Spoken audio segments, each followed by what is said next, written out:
All right, let's jump straight into today's explainer because we are tackling a seriously fascinating financial paradox. We're going to unpack the mystery of the salary trap. I want you to really think about this for a second. Why is it that so many people who work incredibly hard, who snag those big promotions and pull in massive salaries, still end up feeling completely and hopelessly stuck financially? We've all been taught that earning more money automatically makes you wealthy, right? But as we'll see today, that default assumption is basically dead wrong. Seriously, if a big salary equals wealth, why are so many corporate high earners, people bringing in thousands and thousands every month, still living paycheck to paycheck? It's a painful reality for a massive portion of the population. They have what looks like this picture-perfect life on paper, but behind the scenes, the financial stress literally never ends. Look, a great salary might keep you comfortable. For sure, it'll pay for nice dinners, but it absolutely does not make you wealthy. To get why, we need to completely rethink what a high income actually is. Okay, let's dive into this. What we're dealing with here is called the high income illusion. Here's the deal. When you rely on a salary, you are fundamentally trading your finite time for money, and time has a hard limit. You only get 24 hours in a day, no matter who you are. So no matter how hard you work or how much you brilliantly optimize your schedule, your physical time simply cannot scale indefinitely. The wealthy, they play a totally different game. They know that trading time for dollars is a massive trap because human effort always, eventually, hits a wall. So let's contrast that. Compare a high income with real wealth. A high income often just means expanding your liabilities. It gives you this fake sense of security and leads straight to lifestyle creep, where earning more just means upgrading your car, buying a much bigger house, and just spending more money overall. You're expanding your liabilities, not your actual wealth. Real wealth, on the flip side, is about controlling your cash flow. It's about holding unspent cash and, most importantly, owning assets. The trap is thinking you're winning just because your paycheck got bigger. Actually, scratch that. You're not winning. You might just be inflating your lifestyle and staying completely broke just at a higher income bracket. This leads us to a massive paradigm shift. We tend to think our bank balance is just a math problem, but honestly, it's a psychology problem. The primary difference between the rich and the poor isn't their income at all. It is their internal lens of production versus consumption. That is absolutely crucial to grasp. Mindset shapes your outcomes long before the money ever even arrives in your bank account. If your internal lens is broken, a higher salary is literally just going to slip right through your fingers. Let me give you an example of how this works. When consumers look at their next dollar, they immediately ask, what can I buy with this? What comfort or status symbol can I trade this cash for? But when producers look at that exact same dollar, they ask, what can I build or own with this? It is a massive, fundamental shift from consumption to production. Wealthy thinkers treat cash as a tool to acquire ownership. Average thinkers, they treat cash as a ticket to buy things that are just going to lose value. And you can see the results right here. Notice the massive divergence in net worth over several decades. Just imagine two identical earners making the exact same salary over their careers.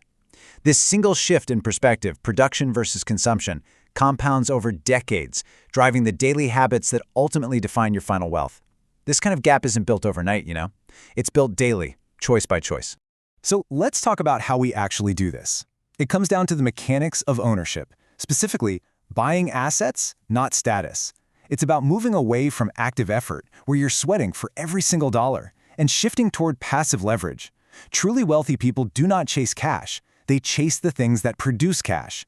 They use leverage to multiply their personal effort, so they aren't forced to build their entire wealth carrying everything on their own backs. And just to be super clear on what we mean here, an asset is an automated cash stream. It's equity in the stock market or it's real estate.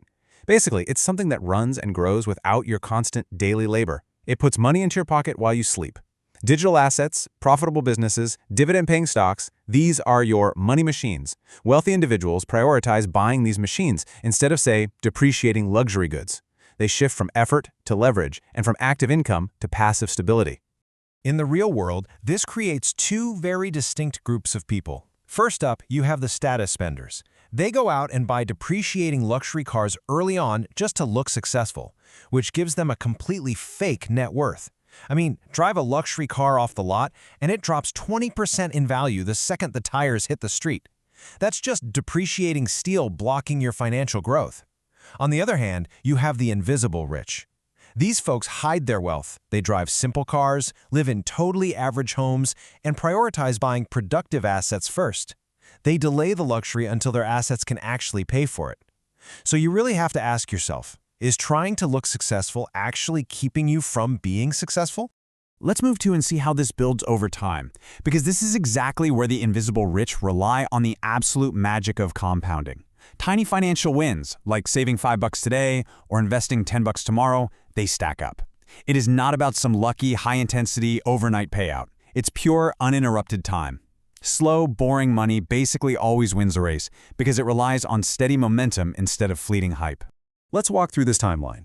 Following this journey from day one, the growth is deceptively slow.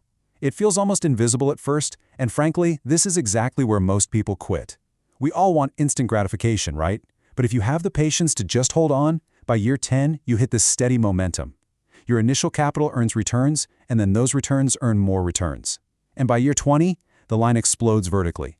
That is the snowball effect in action. Starting early with a small amount will mathematically beat starting late with a huge amount. Time is literally your absolute biggest advantage here. So the crucial point is this: because of that snowball effect, an impulsive purchase today doesn't just cost you the $50 or $100 you hand over to the cashier, it actually costs you thousands. Opportunity cost is something consumers heavily ignore. If you took that same money, invested it, and let it ride that massive compounding wave we just looked at over a few decades, well, a single emotional purchase today is costing you thousands of dollars in future wealth.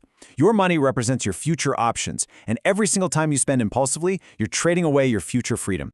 Now, understanding all this conceptually is great, but let's be honest, human willpower is a highly unreliable resource. It gets tired. We get stressed out. If you're relying purely on strict budgets and sheer discipline, you are eventually going to fail.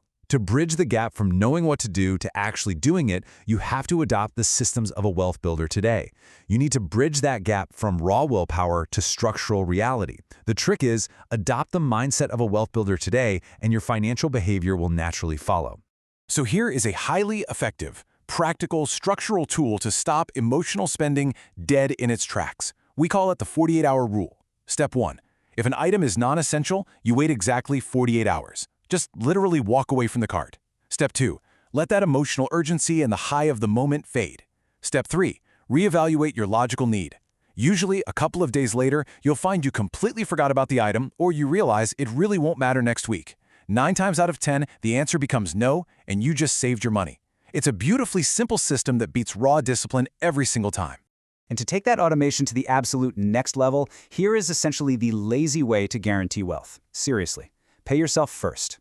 Average earners pay their bills first and then save whatever is left over, which, let's face it, is usually nothing. You need to reverse that flow. Set up automatic weekly savings and automatic investment contributions the absolute moment your paycheck hits your account.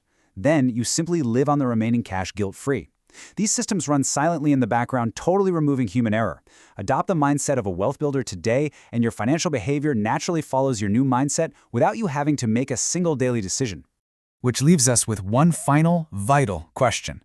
When you look at your next dollar, will you buy or will you build? Because every single financial decision is a trade. You're either choosing the short-term comfort of the consumer lens or the long-term freedom of the producer lens. Adopt the mindset of an owner today.